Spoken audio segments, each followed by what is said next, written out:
Here are some bad experiences in London at Sloane Square is right out of Faulty Towers, in Copenhagen and Helsinki, and in Budapest. Here's an update in Paris on the Rue Austerlitz, 2 blocks west of the Gare de Lyon. More convenient and better hotels, in my opinion, than Gare du Nord. And newly renovated, and now quite the preference, L'Aveyron. And still avoid the Dugas and Nievre, run by a witch. And still the Hotel Marseille is a good deal. Here in Montpellier, France, a rule I like is to take the third hotel. The one across from the train station is a cheap chain living up to its name. The Abbason should be avoided at all costs. It's horrible. The Royale's been renovated. It does not bear the price for its rise. And I found always price to move and nice, the Angleterre. In Nice, France, named after a coastal town in Belgium, the Hotel Ostende, a little quiet little place on Alsace-Lorraine Rue. It's about 3 south of the train station here in Nice. Offers a good deal, and interestingly gives you a €4 discount if you don't have them electronically turn on your TV. Just opposite the west side of Milano Centrale, I used to stay on the first floor, but they did change the name and management, now catering to Japanese. See, they covered it up. I now go to the second floor up at the Ada, run by a very Italian mama. Here in Napoli, Italy, I stayed at the Hotel Ideale, which was fine, except for one thing. In the middle of winter, they turned off the heat. In the middle of winter, boy, it got cold, just like the other station hotel in San Sebastian Donostia, Spain, right at the train station. Real annoying. Oh, they said it's the policy. I don't think so.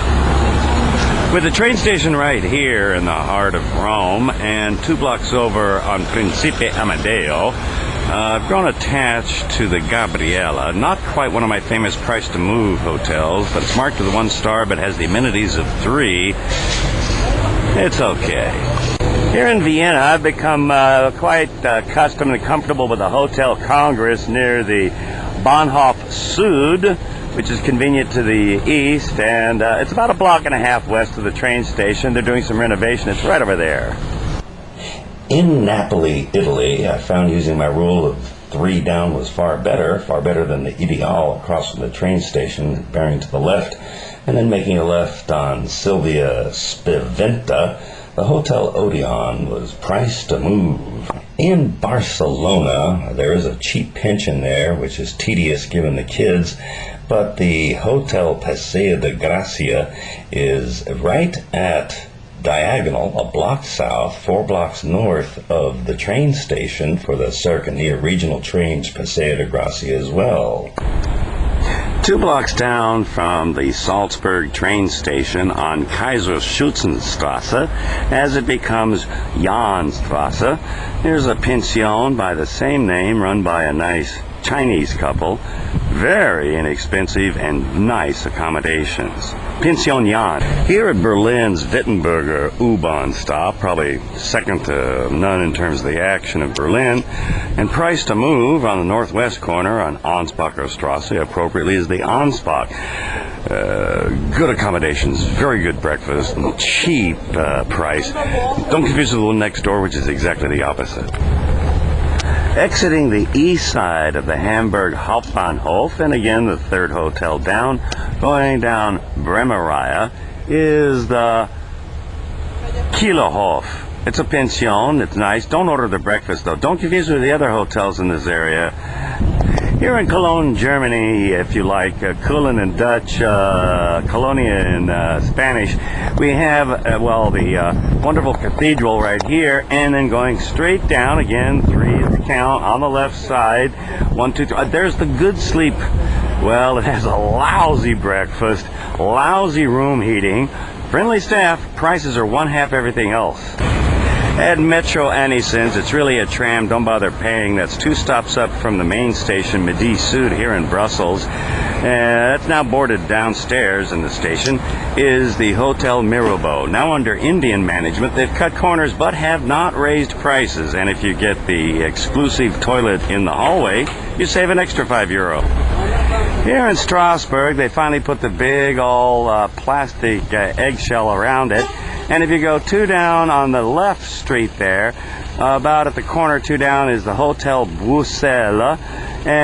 Not bad, it's okay. On the same street crossing is a Russian-run hotel with all the problems that has. It is cheaper, but you've been warned. Here in Frankfurt, Main, Germany, in front of the main train station, I know I just got the pun myself, and we look all the way around. Oh, there it is. Oh, there's the Manhattan. We're going to keep going past that, down a little colonnade, Niederstrasse, a Hotel Adler, run by a Romanian and Israeli, breaking the stereotypes of both. Free internet, no big deal. What a value.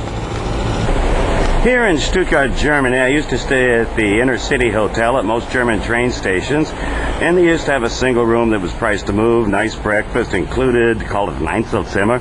Neither are no longer. So now again, 3 down to the right. Okay, make a little jog there. You have the Courier Hotel. It's okay.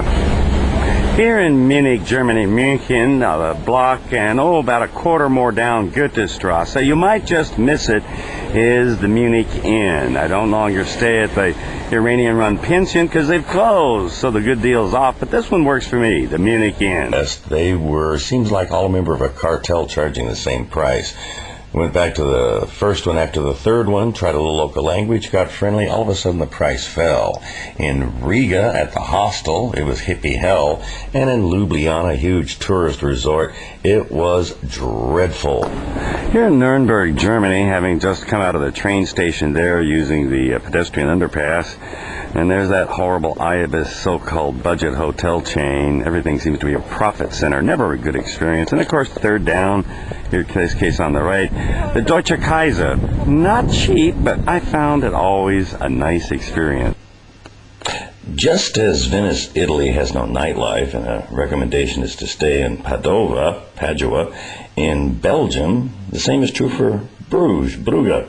So maybe a stay in Ghent, and in the center square they have the oldest continuing operating hotel in Europe, little pricey, or maybe even Antwerp, or right across from the train station is the Florida, very nice. In Hanover, Germany, facing the train station on the right at the Kaiserhof, like many a good hotel, I have one little service room that's sometimes available. Otherwise, try the other side. There's a whole slew of them, including the Mercure. I'm in Frederikshavn, Denmark, at the northern tip of Jutland. Not that anybody's going to go here. And 2 streets further in the same direction from the train station to the right, one hotel was being renovated. Here's the Best Western. I know, it's a surprise for me too. Price offered at $500. Said, how about no breakfast? Price fell immediately to $300. And then I got the breakfast anyhow. Well, I'm a block over the far side away from the Tivoli here in Copenhagen, Kopham if you're in Swedish, and each of these have charged the same price before. Even the one on the right admitted, oh, we all charge, you can't find anything cheaper. Tells you there's a cartel here. Tried the Flop House here, which usually worked all right. Remember, Copenhagen's expensive, closed. You have to try something new. Well, I did go over another block to the Absalon, which I noticed had a 1-star annex. And sure enough, went in, they wanted $4.80, and then I said, how about Ikke Morgenmad, without the breakfast, and it dropped another $80. Heck, that's $15 right there. And while we're at it, notice the phones. Old Danish phones, the numbers start at the bottom and work up. That's hard to get used to. Here in Oslo, Norway, at the Skippergata, the budget hotel, formerly the City where I used to stay, is priced right. Full, though, because of 3 different conferences. And here's a hostel, had good prices, same thing. This article regarding Tone Hotels, a Norwegian chain, generally friendly, although I found Astoria in Oslo after repeated tries particularly vexing. Right across from the central station here in Göteborg, Sweden, is the Eggers, the 3rd oldest hotel in Sweden. In particularly Swedish fashion, the rooms were not negotiable, but in the moderate price range and quite pleasant and quiet, surprising given this location.